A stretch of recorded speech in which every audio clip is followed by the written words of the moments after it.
উড়িষ্যা কিচেনলৈ স্বাগতম। আশা কৰোঁ সকলোৱে ভালে আছে। আজি মোৰ ৰেচিপিটো হ'ল কঁঠাল পিঠা আৰু কঁঠাল পিঠাটো মই কেনেদৰে বনাইছোঁ আজি আপোনালোকক দেখাই দিম। এই পিঠাটো বনাই দেখাই দিম। পিঠাটো কিমানখিনি সফ্ট হৈছে, একদম পাউৰুটিৰ নিচিনা ইমান ধুনীয়া সফ্ট হৈছে আৰু খায়ো বহুত টেষ্টি হয় পিঠাটো। এয়া দেখা পাইছে গৰম গৰম এতিয়াও ধোঁৱা উঠি আছে আৰু ইয়াতে কোনো বেকিং পাউডাৰ বা বেকিং সোডা একো দিয়া নাই। ইমান ধুনীয়া হৈছে পিঠাটো আৰু নবনালেতো ভাবিবই নোৱাৰি কঁঠাল দি যে ইমান ধুনীয়া পিঠা হয়। আৰু কেনেদৰে পিঠা বনাই আলহী আহিলে আলহীক দিলেও আলহী খাই ভাল পাব। আৰু ভিডিঅ'টো মই কেনেদৰে বনাইছোঁ আপোনালোকে মোৰ ফুল ভিডিঅ'টো চাব আৰু চোৱাৰ আৰম্ভণিতে লাইকো দিব। কঁঠাল পিঠা বনাবৰ কাৰণে মই এইফালে দেখা পাইছে কঁঠাল লৈছোঁ আৰু কঁঠালৰ পৰা এতিয়া প্ৰথমতে গুটিকেইটা আঁতৰাই ল'ম। গুটিকেইটা আঁতৰাই পিছত কঁঠালকেইটা অলপ চালনীত চালি ল'ম ধুনীয়া। কঁঠালৰ গুটি ওলাই ল'লোঁ। দেখিছে কঁঠালটোৰ কালাৰটো ধুনীয়া একদম গোল্ডেন কালাৰ আৰু এইফালে চাক গুটিখিনি ইমান ধুনীয়া ডাঙৰ ডাঙৰ এনেদৰে চাক। গুটিখিনি দি আজি তৰকাৰী বনাম। ভালকৈ ধুই ল'ম গুটিখিনি, ধুই অলপ শুকাই ল'ম অলপ ৰ'দত দি। এতিয়া প্ৰথমতে কঁঠালকেইটা অলপ এনেদৰে হাতেৰে মোহাৰি দি আছোঁ। মোহাৰি দিলে ৰসখিনি ওলায়।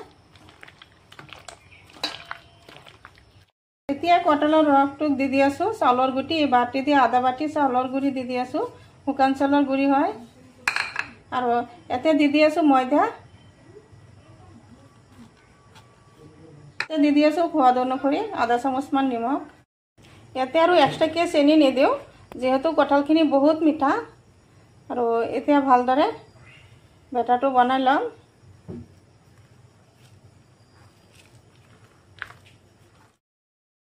বেটাৰটো এনেদৰে বনাই দি আছোঁ। ইয়াতে কৈছে ভালদৰে হাতেৰে এনেদৰে মুঠিয়াই দি আছোঁ আৰু ইয়াতে অলপ পানী যেন লাগি আছে, বেছি নিদিওঁ। ইয়াতে কিন্তু এতিয়াও পানী দিয়া নাই যিহেতু কঁঠালৰ ৰস বহুতখিনি আছিলে। এইখিনিতে ময়দা দিলোঁ আৰু অলপখিনি চাউলৰ গুড়ি দিলোঁ আৰু এতিয়া অলপকৈ কুহুমীয়া গৰম পানী দি আছোঁ। ইয়াতে পাৰিলে আপোনালোকে গাখীৰো দিব পাৰে। অলপ অলপকৈ কুহুমীয়া গৰম পানী দি বেটাৰটো বনাই ল'ম।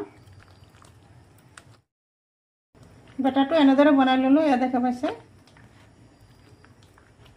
পানী কিন্তু বেছি দিয়া নাই, আধা কাপতকৈ কম দিছোঁ আৰু কুহুমীয়া গৰম পানী দিছোঁ। এতিয়া হৈ গ'ল বেটাৰটো ৰেডি পিঠাৰ কাৰণে।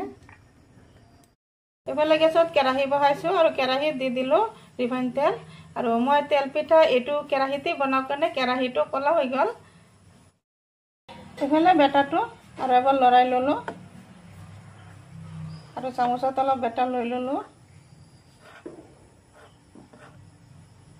লৈ তেলো গৰম হৈ গ'ল, তেলত দি আছোঁ।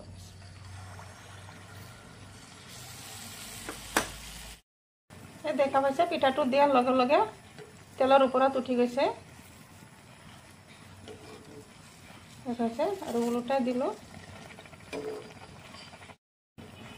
এচাক পিঠাটো একদম বলৰ নিচিনা ফুলি গৈছে। যিহেতু এইটো প্ৰথম পিঠা তো ধুনীয়াকৈ ফুলিছে, তথাপিও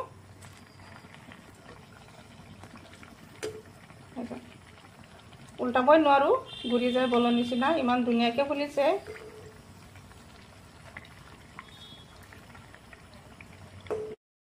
এই পিঠাটো উঠাই লৈ আছোঁ।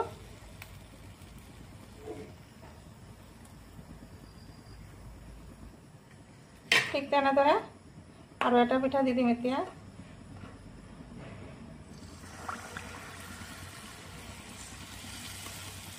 পিঠাটো দিয়াৰ লগে লগে ফুলি উঠে, বেছি টাইম নালাগে। এনেকুৱা হৈছে ফুলি যায় আছে পিঠাটো। এতিয়া ওলোটাই দিম। তাৰপিছত কালাৰটো কিমান ধুনীয়া হৈছে, একেবাৰে বলৰ নিচিনা হৈ যায় ফুলি, একদম লগে লগে ফুলি যায় আৰু ইমান ধুনীয়া হয় পিঠাটো।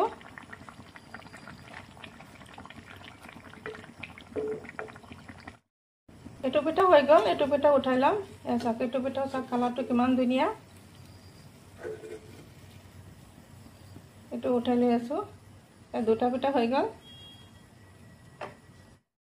ঠিক তেনেদৰে আৰু এটা পিঠা দি আছোঁ আৰু একে প্ৰচেছত গুটিখিনি পিঠা ভাজি পিছত আকৌ আহিম আৰু পিঠাটো দিয়াৰ লগে লগে ফুলি উঠে।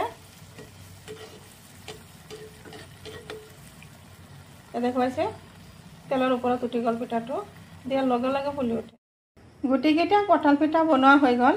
এয়া দেখা পাইছে পিঠাকেইটা ইমান ধুনীয়া হৈছে আৰু ইমানখিনি সফ্ট হৈছে, লাগি আছে যেন এইটো পাউৰুটি হয়, ইমানখিনি সফ্ট হৈছে আৰু এটাতো কোনো বেকিং পাউডাৰ বা বেকিং সোডা একো দিয়া নাই দেখা পাইছে নিশ্চয় মোৰ ভিডিওটো ভাল লাগিছে যদি ভাল লাগে লাইক শেয়াৰ কমেন্ট কৰিব প্লিজ এটা সাবস্ক্ৰাইব কৰি কাষত থকা বেল আইকনটো প্ৰেছ কৰিব আজি মোৰ ৰেচিপি খিনি আকৌ আশা আছে কাইলৈ আৰু এটা নতুন ভিডিও লৈ আহিম থ্যাংক ইউ